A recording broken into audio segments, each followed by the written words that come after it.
Bismillahirrahmanirrahim. Assalamualaikum warahmatullahi wabarakatuh.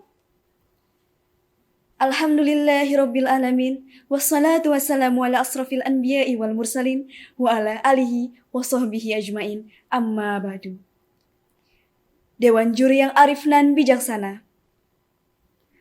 Hadirin sebangsa dan setanah air yang berbahagia. Di era modern ini, sungguh banyak tantangan yang harus siap dan sigap dilakukan oleh segenap umat manusia.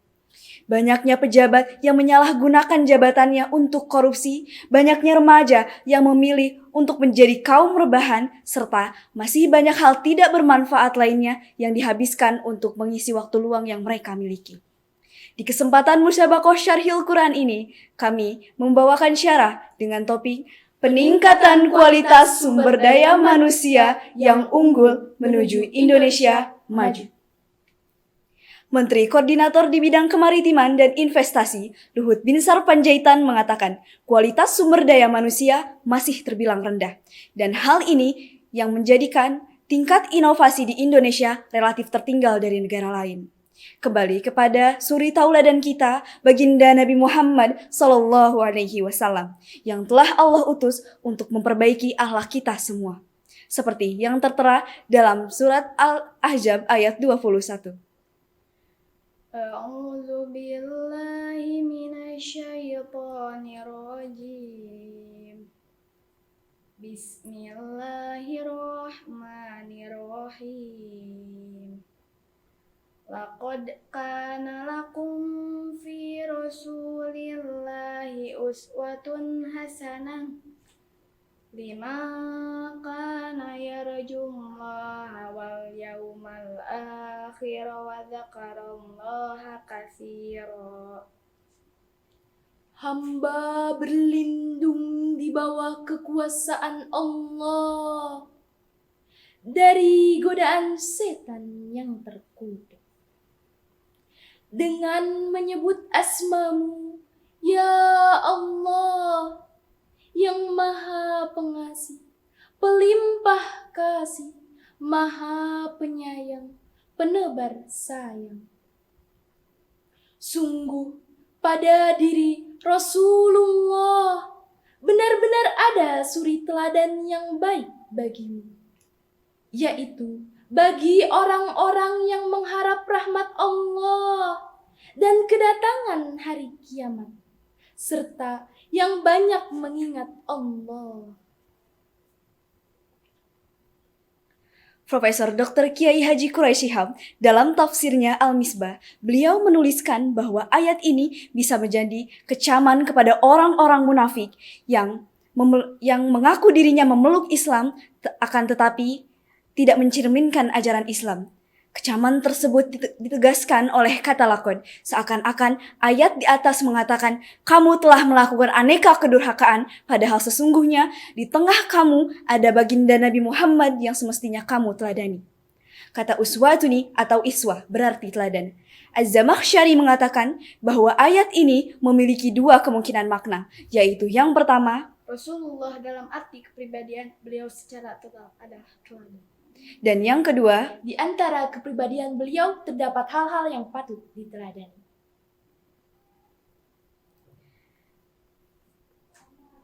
Rasulullah SAW sebagai pendidik pertama dalam Islam bertugas menyampaikan dan mengajarkan ayat-ayat Allah kepada manusia, menyucikan diri dari dosa, menjelaskan mana yang baik dan haram, serta menceritakan manusia di masa lalu, mengaitkannya dengan kehidupan pada zamannya dan memprediksikan kehidupan di masa mendatang. Menengok kembali kepada sejarah tentang Umar bin Abdul Aziz, salah seorang khalifah Bani Umayyah abad pertama Hijrah. Hanya dalam waktu kurang dari 3 tahun, beliau berhasil memakmurkan rakyatnya. Beliau hampir kesulitan menemukan penerima zakat karena semua menjadi pemberi zakat. Negara pun maju begitu pesat di segala bidang seperti bidang keamanan, militer, ekonomi, hukum, kesehatan, dan pendidikan. Padahal selama setengah abad sebelumnya, negara telah dipimpin oleh rezim-rezim yang korup yang kerap kali memicu perlawanan para ulama. Lalu, apa yang menjadi rahasianya? Umar bin Abdul Aziz memulai langkah-langkahnya mengemban amanah dengan Al-Quran. Dia mengajak umatnya untuk kembali bersama-sama menghafal, memahami, serta mengamalkan Al-Quran. Karena hanya dengan menjalankan pesan Al-Quran, sebuah negara akan maju, makmur, dan sejahtera.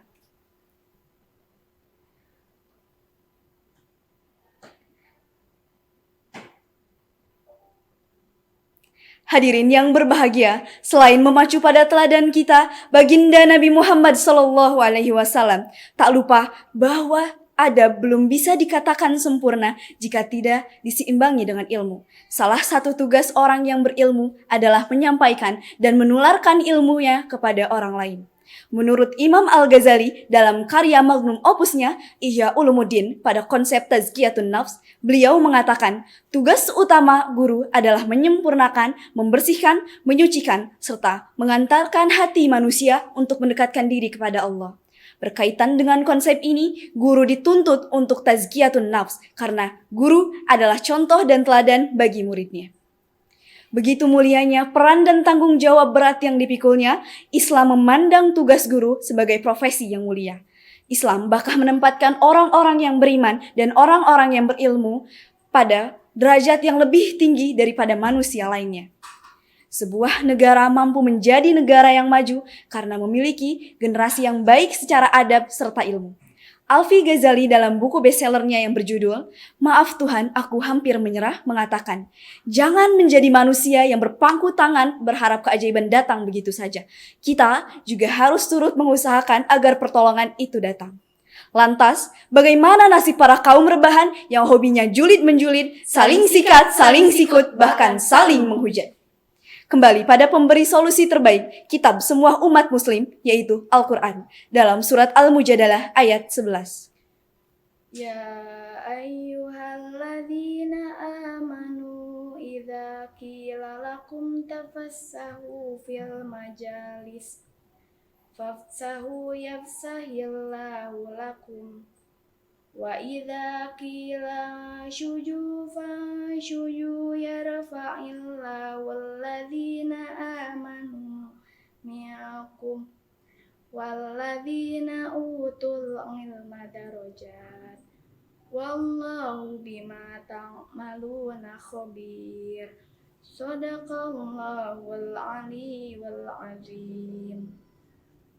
Wahai orang-orang yang beriman, apabila dikatakan kepadamu, berlapang-lapanglah dalam majlis-majlis, maka lapangkanlah. Niscaya Allah akan memberi kelapangan untukmu. Dan apabila dikatakan kepadamu, berdirilah, maka berdirilah kamu. Karena Allah akan mengangkat orang-orang yang beriman di antaramu dan orang-orang yang berilmu pengetahuan beberapa derajat. Dan Allah Maha teliti atas apa yang kamu kerjakan. Maha benar Allah yang Maha agung atas segala firman-Nya. Dalam tafsir Jalalain karangan Jalaluddin As-Suyuti dan Jalaluddin Al-Mahali, ayat di atas memaparkan ada dua perintah dari Allah Subhanahu wa Ta'ala untuk para hambanya. Yang pertama, memberikan kelapangan saat diperlukan dalam suatu majelis. Dan yang kedua, berdirilah saat keadaan mengharuskan berdiri. Kemudian, kelapangan yang dimaksud sebagaimana dijelaskan dalam tafsir Jalalain dari lafaz tawassa'u, yaitu luaskanlah. Lapang atau luas ini berlaku di majlis mana saja. Maksudnya bukan berarti kita harus membuat majlis yang luas, akan tetapi selalu memberikan kesempatan dan keluasan tempat bagi mereka yang baru datang. Surat Al-Mujadilah ayat 11 ini merupakan sebuah firman Allah Subhanahu wa Ta'ala yang memberikan semangat orang yang mengikuti majelis ilmu. Agar tetap memiliki sifat yang lapang dan rela membagikan kebahagiaannya terhadap siapapun. Karena sungguh Allah yang Maha Pemurah akan memberikan derajat bagi orang-orang yang berilmu. Wallahu a'lam. Hadirin yang dirahmati Allah, mengapa ilmu harus dibarengi dengan agama? Begitupun sebaliknya, agama harus didasari oleh ilmu, sebab ilmu pengetahuan tanpa agama akan buta, sedangkan agama tanpa ilmu pengetahuan akan lemah. Demikian ungkapan ilmuwan barat ternama Albert Einstein. Jika ilmu agama tanpa didasari pengetahuan, jika agama tanpa ditopang ajaran Tuhan hanya akan melahirkan modal manusia jahiliyah, akidahnya lemah, akhlaknya tercela, yang kerjanya bikin rusak negara dan bangsa. Oleh sebab itu, marilah kita bersemangat untuk menimba ilmu, seperti yang didendangkan oleh Haji Roma Irama yang berjudul Rambate Rantahayo. Rambate